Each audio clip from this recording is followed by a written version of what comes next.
Hey, what's going on? It's Jerry Glean back on the scene here with another video. Today, I'm going to be showing y'all how to mix your background vocals. So let's hop right in and get to it.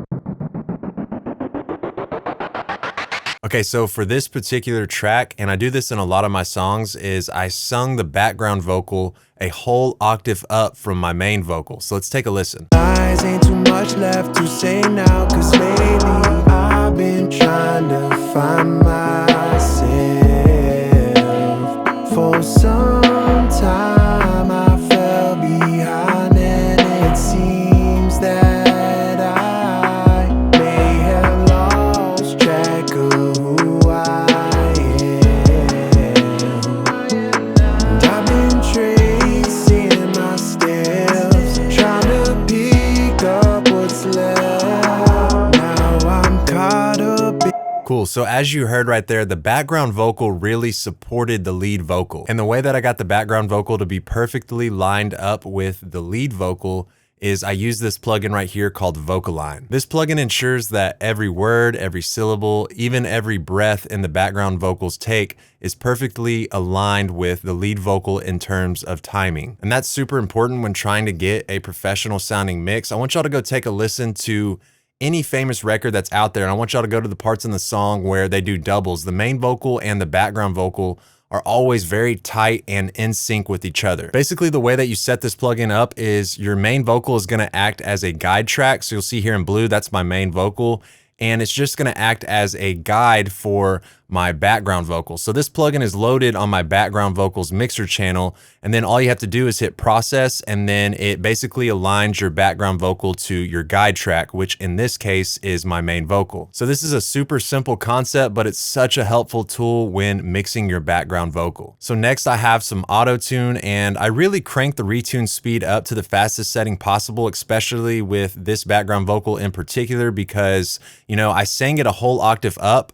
And for any of y'all out there with a lower vocal tone like myself, y'all know that it's kind of hard to hit some of those high notes. So definitely using some pitch correction can really help with making that sound a little bit better. Next, I'm using an EQ. Any EQ plugin will work.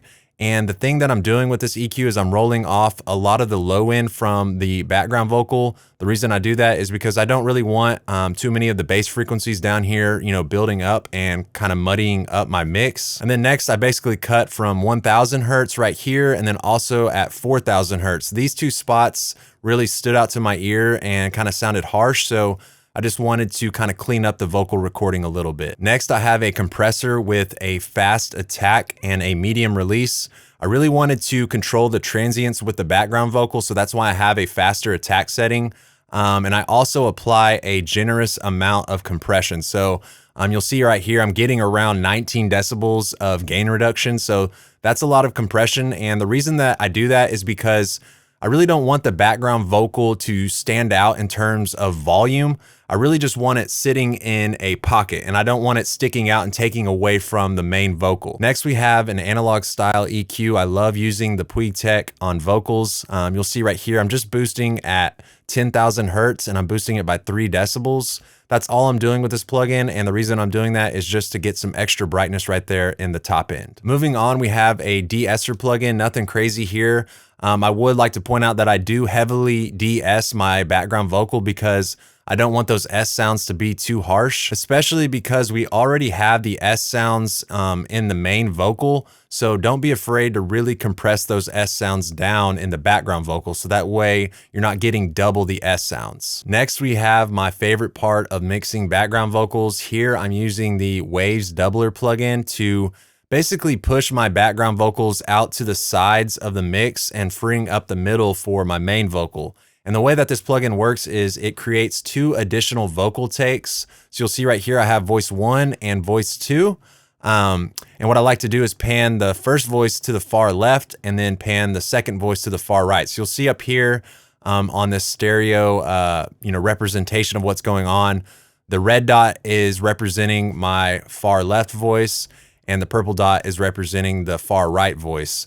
And here in the middle would be my, original background vocal take. But what I like to do is I actually mute that take, so that way the middle is freed up for my main vocal. So now my background vocal is really wide and spaced out. and that's really gonna help support the lead vocal. And then lastly, we just have some reverb, nothing special going on here. I'm using a plate reverb, and really the objective here is just to kind of help push the background vocal back in the mix as far as depth goes. I don't really add too much reverb. You'll see here on my mix knob that I have it at 20%. But it's just enough to kind of give the vocal some flavor. So let's go ahead and take another listen, and this time I'm gonna mute everything but the lead vocal and the background vocal so you can really hear what's going on. I've been trying to find myself. For some time I fell behind, and it seems that I may have lost track of who I am.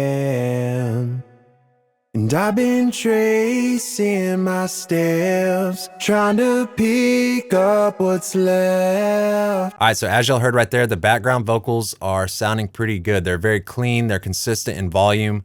The AutoTune is really helping me get to those higher notes that are kind of hard to sing. And the Waves Doubler plugin definitely did a good job at helping space out the background vocals, freeing up the middle for the lead vocal. All right, so that's it for today. I hope y'all learned something. If you're still confused about anything, just leave a comment and I'll get back to you as soon as I can, and I'll see y'all in the next video.